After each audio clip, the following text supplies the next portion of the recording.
30 years ago, a death strip divided the villages of Zicherie and Böckwitz. Today, they're only separated by a strip of grass. The wall and the barbed wire are long gone.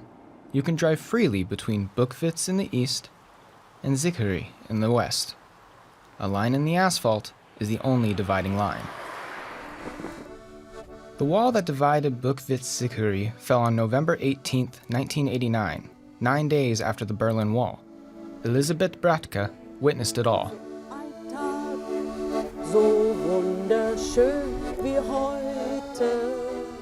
30 years ago, ELISABETH BRATKE was a music teacher in East Germany, and she brought her accordion along when the border was officially opened. For the first time in decades, villagers could visit one another, though just briefly at first. Still, for ELISABETH BRATKE, it was an incredible experience.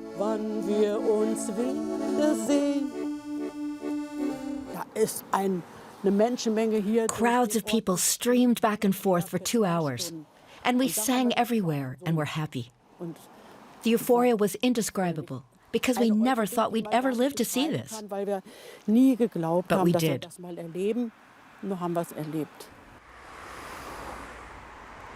Farmer ULRICH LANGE can still remember when the village was divided and quiet, unlike his granddaughter. A busy through road now runs by his once isolated farm. The Iron Curtain used to stand right behind the meadow where the cows graze. As our house is just 100 meters away, we could always see when something happened at the border. Not just see it, but also hear it. Back then, even small children knew setting foot into the mined ditch could be deadly. When you hear as a kid that the neighbor's cows did that and were blown up by mines, it has a really educational effect. Then you don't do it. Some of the border fortifications still stand, as a memorial and a warning to future generations.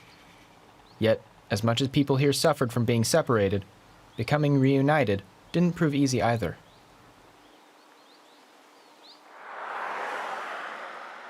Beckwitz-Zicherie has no stores and no school. The local pub is rarely open. Former border posts now decorate private gardens.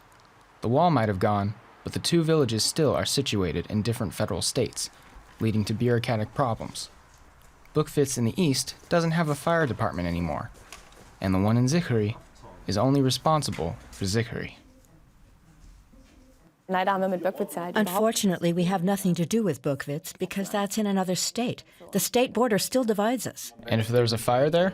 Then our colleagues in the next town of Jahrstedt know they can alert us. But we're not designated to be alerted or dispatched. So we're not informed automatically. Though it's only 2 minutes. Just 2 minutes, right. The only institution here which uses both village names is the Beckwitz-Zicherie Marksman's Club. Still, President ANDREAS PECKMANN says the club has fewer and fewer members from Beckwitz, because even the young people don't really know one another as they attend different schools. And that means the younger generation in Beckwitz isn't as active in the club anymore. So to be honest, you really can't call that growing together here. ULRICH LANGE still hopes folks will come together, just like the inscription on this memorial in the middle of the former death strip has promised for almost 30 years. We are one Europe. I expect my children and grandchildren will say to us, "Why did you make so little of this chance back in 1990? We villagers live side by side in a cultivated coexistence and have yet fulfilled very little of the potential to tell one another our stories." Because he doesn't want his granddaughter to ever forget how borders can divide people, just as they once did in Beckwitz-Zicherie.